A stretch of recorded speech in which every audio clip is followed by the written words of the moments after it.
पिता पुत्र पितात्मा के नाम पर आमीन। सर्वशक्तिमान महान परमेश्वर पिता, हम आपको धन्यवाद देते हैं, राजाओं के राजा प्रभु के प्रभु यीशु मसीह, पिछली रात के लिए, आज के दिन के लिए, इस शाम रात के लिए पिता हम धन्यवाद देते हैं कि आपने अब तक हमें जीवित सुरक्षित अचानक मरण से बचाया, हर अप्रिय घटना से, हर दुर्घटना से, हर एक्सीडेंट महामारी से बचाया, उसके लिए धन्यवाद पिता। आज तक जो भी हमसे मन वचन कर्म से अपना कर्तव्य पूरा ना करने से जो हमसे पाप गुनाह हुआ हो, उसके लिए हमें क्षमा कीजिए, दया कीजिए, कृपा कीजिए, हमें दंड ना दीजिए, हमारे कर्ज गुनाह अपराध क्षमा कीजिए, ताकि हम आपके कहे अनुसार जीवन जिए, पाप गुनाह से दूर रहें, पवित्रता और खराई में बने रहे। प्रभु आपकी दया, आपकी कृपा, आपके अनुग्रह की दृष्टि हम पर लगी रहे। परमेश्वर, नम्रता और दीनता, पवित्रता और खराई हमारे जीवन का हिस्सा हो। जितने आपके बेटे बेटी हम सब परमेश्वर हैं, जो आज का भजन गीत आराधना वचन सुने हो प्रभु, हमारे जीवन से प्रभु आपको, ओ परमेश्वर पिता, हम सब के जीवन से प्रभु आपको महिमा मिले और हम पौड़े आत्मा और सच्चाई से आपका इंतजार करने वाले बन सके, ताकि अंतिम सांस तक प्रभु आपका इंतजार करें, सिर्फ आपके खोजी हों, आपके नाम के उपासक हों। प्रभु इस योग बना इस 40 काल में परमेश्वर हमारे जीवन से आपको महिमा मिलने पाए। इस 40 काल में हम सेम ना रहें परमेश्वर, हमारी निर्बलता, दुर्बलता, कमी, कमजोरी यीशु मसीह के नाम से खत्म हो जाए और फिर कभी न लौटे। सारी महिमा आदर आपको देते हुए प्रार्थना विनती यीशु मसीह के नाम से अब्बा पिता आपसे मांगते हैं, सुनिए और दया से ग्रहण कीजिए। आमीन आमीन आमीन। दिल में आजा, जा में आजा, रूह में समा जा पवित्र आत्मा। दिल में आजा, जा में आजा, रूह में समा जा पवित्र आत्मा। नया बना पवित्र आत्मा, पाक बना पवित्र आत्मा। नया बना पवित्र आत्मा, पाक बना पवित्र आत्मा। दिल में आजा, जा में आजा, रूह में समा जा पवित्र आत्मा। दिल में आजा, जा में आजा, रूह में समा जा पवित्र आत्मा। नया बना पवित्र आत्मा, पाक बना पवित्र आत्मा। नया बना पवित्र आत्मा, पाक बना पवित्र आत्मा। खाली हूँ मैं, भर दे मुझको अपने मस्ता से, भर दे मुझको। खाली हूँ मैं, भर दे मुझको अपने मस्ता से, भर दे मुझको। छू ले मुझको, दे दे चंगाई, मांगता हूँ मैं अपनी रिहाई। छू ले मुझको, दे दे चंगाई, मांगता हूँ मैं अपनी रिहाई। पवित्र आत्मा, हाँ पवित्र आत्मा, पवित्र आत्मा, पवित्र आत्मा। दिल में आजा, जा में आजा, रूह में समा जा पवित्र आत्मा। दिल में आजा, जा में आजा, रूह में समा जा पवित्र आत्मा। नया बना पवित्र आत्मा, पाक बना पवित्र आत्मा। नया बना पवित्र आत्मा, पाक बना पवित्र आत्मा। रूह की अग्नि भेज यहाँ पर, पाक खुदा आजा तू यहाँ पर। रूह की अग्नि भेज यहाँ पर, पाक खुदा आजा तू तू यहाँ पर पवित्र आत्मा, पवित्र आत्मा, पवित्र आत्मा, पवित्र आत्मा, दिल में आजा, आजा में आजा, रूह में समा जा पवित्र आत्मा। दिल में आजा, आजा में आजा, दिल में समा जा पवित्र आत्मा। नया बना पवित्र आत्मा, पाक बना पवित्र आत्मा। नया बना पवित्र आत्मा, पाक बना पवित्र आत्मा। जैसी तेरी सोच है प्रभु, वैसी ही मेरी सोच हो जाए। जैसी तेरी सोच है प्रभु, वैसी ही मेरी सोच हो जाए। जैसी तेरी बोली है प्रभु, वैसे ही मेरी बोली हो जाए। जैसी तेरी बोली है प्रभु, वैसे ही मेरी बोली हो जाए।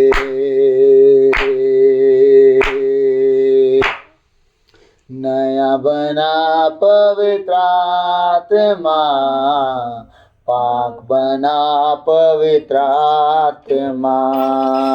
नया बना पवित्र, सब कहें प्रभु मुझे नया बना, मुझे पाक और पवित्र बना परमेश्वर। जैसी तेरी बोली है वैसी मेरी बोली हो जाए, जैसी तेरी सोच है वैसी मेरी सोच हो जाए। पवित्र आत्मा, नया बना पवित्र आत्मा, पाक बना पवित्र आत्मा। जैसी तेरी सोच है प्रभु, वैसे ही मेरी सोच हो जाए। जैसी तेरी सोच है प्रभु, वैसे ही मेरी सोच हो जाए। जैसी तेरी बोली है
बंधन से तोड़ दे, तूने मुझको दे दे चंगाई, मांगता अपनी पवित्र आत्मा,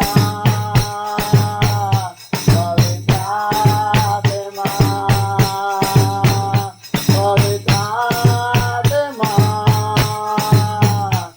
पवित्र आत्मा, ओ दिल में आजा, जा में आजा, रूह में समा जा, पवित्र आत्मा, दिल में आजा, जा में आजा, रूह में समा जा, पवित्र आत्मा, नया बना दे पवित्र आत्मा, पाप बना पवित्र आत्मा, नया बना पवित्र आत्मा, पाप बना पवित्र आत्मा। बोले यीशु मसीह की जय हमारे मुक्तिदाता यीशु मसीह की, जय हमारे उद्धारकर्ता यीशु मसीह की, जय राजाओं के राजा प्रभुओं के प्रभु प्रभु यीशु मसीह की जय। जय।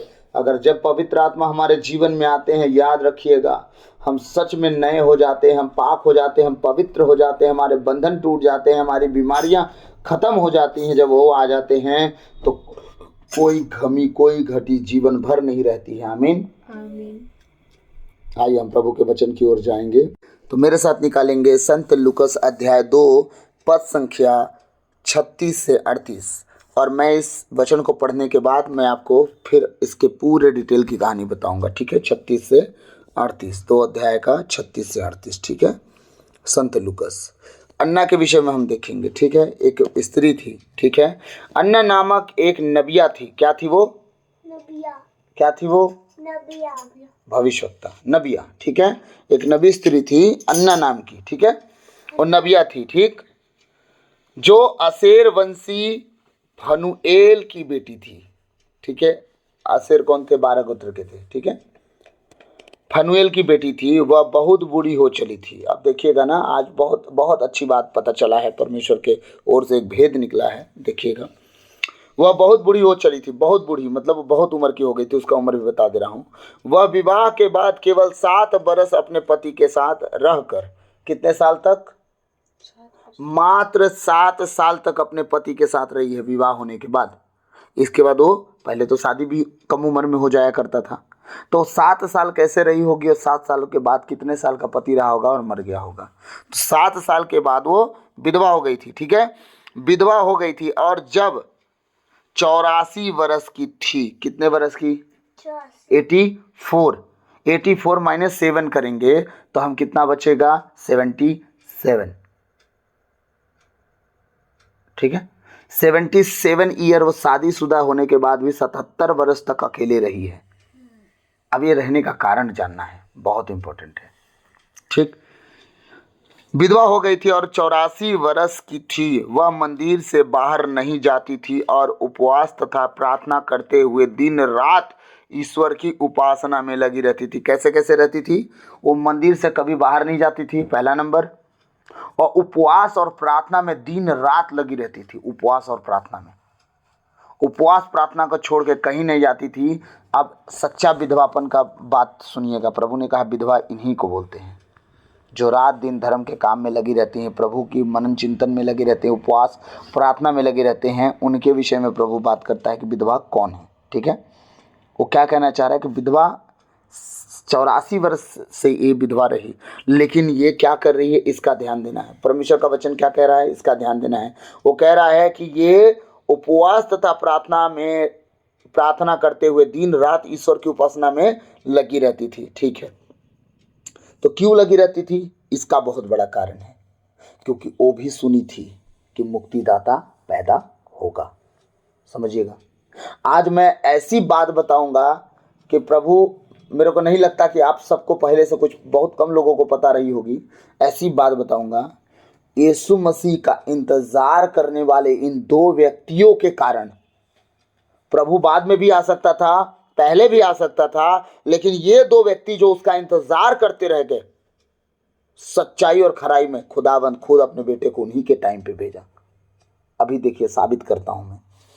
84 साल तक उपवास प्रार्थना में लगी रही और मुक्तिदाता का इंतजार करते रही। 38 वचन आप पढ़िए एक बार, 38 वचन क्या कह रहा है। और वह उस घड़ी वहां आकर प्रभु का धन्यवाद करने लगी और उन सबों से जो यरूशलेम के छुटकारे की बाट जोहते थे। किसकी बाट जो रहे थे लोग? यरूशलेम का छुटकारा कौन दे सकता है? छुटकारा देने वाला कौन है? यीशु मसीह। क्या कर रहे हैं? छुटकारा देने वाले का बाट जो रहे हैं वो लोग, किसी और का नहीं। जो मुक्ति दिला सकता है उसका इंतजार कर रहे हैं वो लोग। प्रभु का वचन कहता है उसी घड़ी आकर प्रभु की स्तुति करने, और जो लोग यरूशलेम की मुक्ति की प्रतीक्षा में थे। किसकी मुक्ति की? किसकी? यरूशलेम की। मुक्तिदाता कौन है? यीशु मसीह। यीशु मसीह के मुक्ति की प्रतीक्षा, वो यरूशलेम के मुक्ति की प्रतीक्षा में थे। वह उन सबों को उस बालक के विषय में बताने लगी। कौन बताने लगी? यही अन्ना भविष्यवक्ता। ये इंतजार में थे, मुक्तिदाता आने वाला। हमने सुना है। और ये बाट जो रहे थे, इंतजार कर रहे थे, लगे इंतजार में, कब आएगा, कब आएगा, कब आएगा। और एक व्यक्ति को पवित्र आत्मा कहता है कि जब तक उस तू मुक्तिदाता को देख ना लेगा तो धरती को नहीं छोड़ेगा। वादा परमेश्वर पूरा कर दिया, क्योंकि वो रात दिन परमेश्वर का भूखा प्यासा व्यक्ति कौन था? अब हम उस व्यक्ति के पास जाएंगे। 21 वचन इसके लिए पढ़ना पड़ेगा, 2 अध्याय का 21 वचन। इसी के पीछे जाएंगे हम, तो हम थोड़ा पढ़ते हुए नीचे आएंगे, 21 वचन पे जाएंगे। वचन क्या कह रहा है? 8 दिन बाद बालक के खतने का समय आया और उन्होंने उसका नाम ईसा रखा। स्वर्गदूत ने गर्भाधान के पहले ही उसे यही नाम दिया था। स्वर्गदूत क्या बोले थे माता मरियम जी को कि उनका नाम यीशु रखना। ठीक है, ठीक। अब देखते जाइएगा। 8 दिन बाद उनका यहूदी रीति रिवाज के अनुसार खतना हुआ। अब आगे हम बढ़ेंगे, थोड़ा मैं जल्दी पढ़ूंगा। जब मूसा की संहिता के अनुसार शुद्धिकरण का दिन आया तो वे बालक को प्रभु को अर्पित करने के लिए यरूशलेम ले गए। कहाँ ले गए? बालक को यरूशलेम अर्पित करने के लिए। ठीक है, हर पहला उठा प्रभु तेरा, यरूशलेम ले गए।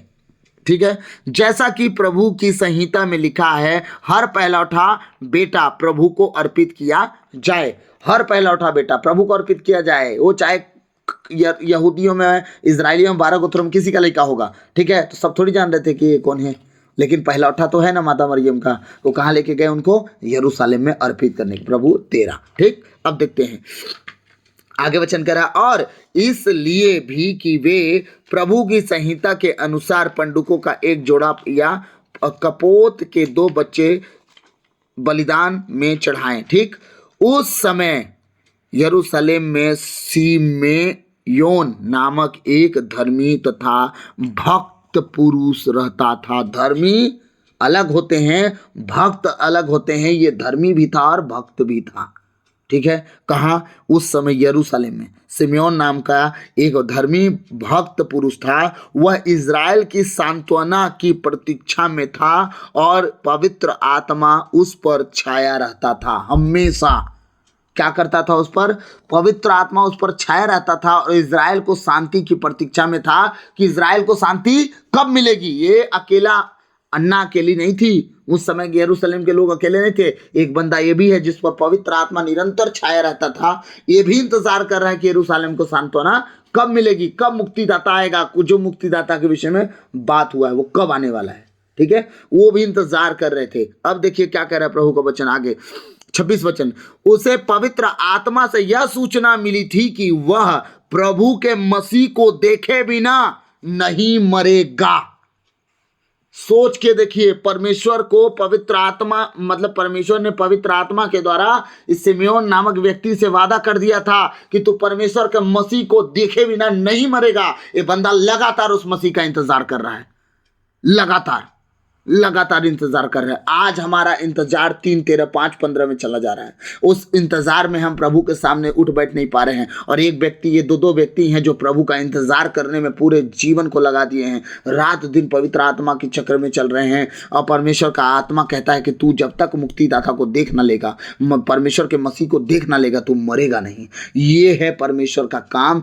लोग इंतजार तो करें, वो आता है। उन दिनों में आया, वो बाद में भी आ सकता था, पहले भी आ सकता था। इसलिए प्रभु का वचन कहता है मैं हृदय के द्वार पे खड़ा होकर खटखटाता हूँ, जो अपने हृदय का द्वार खोलता है मैं उसके घर में आता हूँ, उसके साथ बैठता हूँ, भोजन भी करता हूँ, बात भी करता हूँ। ये है हमारा प्रभु। वह पवित्र आत्मा की प्रेरणा से मंदिर आया, माता पिता शिशु ईसा के लिए संहिता की रीतियां पूरी करने जब उसे भीतर लाए तो सिमियोन ने ईसा को अपनी गोद में ले लिया और ईश्वर की स्तुति करते हुए कहा। क्या कहा सिमियोन ने? प्रभु अब तू अपने वचन के अनुसार अपने दास को शांति के साथ विदा कर। सिमियोन कर रहा है मेरा उद्धार कर दे, शांति के साथ मुझे विदा कर दे, मुझे मुक्ति दे दे। मैंने मुक्तिदाता को देख लिया, मैंने परमेश्वर के पुत्र को देख लिया, मैंने परमेश्वर के मसीह को देख लिया। यही बालक जो पैदा होने वाला था मूसा की संहिता में, ईसाया की संहिता में, एलियस के संहिता में, दानियल के दिनों में जितने भविष्यवक्ता नबी थे जो लिखे थे, मैंने जो पढ़ा था, ये मुक्तिदाता अब मेरी गोद में आया। अब तू अपने दास को अपने किए अनुसार क्या कर, मुझे सांत्वना दे दे, शांति से मैं मर जाऊं। अब मुझे दिक्कत नहीं। क्यों? क्योंकि मेरे गोद में मुक्तिदाता आ गया और मैं उसे देख लिया हूं जब चढ़ाने के लिए वो गया। प्रभु अब तू अपने वचन के अनुसार अपने दास को शांति के साथ विदा कर, क्योंकि मेरी आंखों ने उस मुक्ति को देखा है जिसे तूने सब राष्ट्रों के लिए प्रस्तुत किया है। एक राष्ट्र के लिए यीशु मसीह नहीं आया, किसी का जात धर्म बदलने नहीं आया, एक व्यक्ति के लिए नहीं आया। जिसने यीशु को यीशु कह के, प्रभु कह के ग्रहण किया, वही उद्धार मुक्ति पाया, उसी को चंगाई छुटकारा मिला, पापों की क्षमा मिल गई। हर एक व्यक्ति किसी भी धर्म जात का हो, यीशु को प्रभु जान के स्वीकार किया, मुक्ति पाया है। ये व्यक्ति देखिए कहता है कि अब मैं मुक्तिदाता को पा चुका हूँ, सारे राष्ट्रों के लिए मुक्तिदाता बना है, लेकिन पहली मुक्ति तो मुझे मिलेगी क्योंकि मैंने इसका इंतजार किया। अन्ना बोलती है कि फिर मुक्ति मुझे मिलेगी क्योंकि मैंने इसका इंतजार किया। पूरे यरूशलेम के लोग क्या बोलते हैं? मुक्ति हमें मिलेगी क्योंकि हमने इसका इंतजार किया, लेकिन यरूशलेम के लोग उसको ग्रहण नहीं किए। वही यहूदी, वही यरूशलेम के लोग जो यीशु मसीह का इंतजार कर रहे थे, उसी को क्रूस पर चढ़ा डाले कि नहीं? कौन शास्त्री फरीसी थे? कौन थे? सब यहूदी थे। कौन क्रूस चढ़ाए? यही यहूदी चढ़ा दिए। लेकिन इंतजार दो जन कर रहे थे बड़ी ईमानदारी से, एक अन्ना और एक ये बंदा जिसकी सिमियोन का, जिसका नाम है सिमियोन। हाँ, ये दो जन उस परमेश्वर के बेटे का बाट जो रहे थे पूरे दिल से कि हम मुक्तिदाता को देख के ही मरेंगे। लेकिन इनके लिए तो वादा भी हो गया, तू देख के ही मरेगा, तेरा इंतजार खुदा खत्म करेगा, तू मरने से पहले जरूर देखेगा मुक्तिदाता को। और यही सिमियोन, यही अन्ना, दोनों वो विधवा थी, लेकिन याद रखिएगा 77 साल तक वो परमेश्वर के भय में रही, कभी पाप में नहीं गई। हाँ, आज पति पत्नी का जीवन जीने वाले लोग भी मुक्तिदाता के विषय में कभी भी डर नहीं रखते और पाप में गिर रहे हैं। वो तो सोचिए, जवानी में अकेली हो गई तो भी पाप की ओर नहीं गई, सिर्फ परमेश्वर का भय माने। ये है परमेश्वर के लोगों का प्यार। और अपने लोगों, जो परमेश्वर के लोगों से, परमेश्वर से जो लोग प्यार करते हैं, वो अपने लोगों को दिखता है आमने सामने, ये दिख गए, उनको मुक्ति नहीं मिली होगी। पूरी उम्र गवा दिए, गुनाह नहीं किए, क्या अब गुनाह करेंगे बुढ़ापे में? वो परमेश्वर को दर्शन कर लिया और परमेश्वर ने स्वर्गराज जरूर दिया होगा। तो आज का अगर वचन समझ में आया होगा तो कमेंट में जरूर लिखेंगे। प्रभु आज के वचन के द्वारा हम सबको बहुत ऐसे आशीष दे, आमीन। ये उपवास अन्ना का था, किसी और का नहीं। हम अन्ना के उपवास के विषय में आज वचन देखें। God bless you all. प्रभु आप सबको बहुत ऐसे आशीष दे, आप बचे, आपका घर घराना बचाया जाए, आमीन।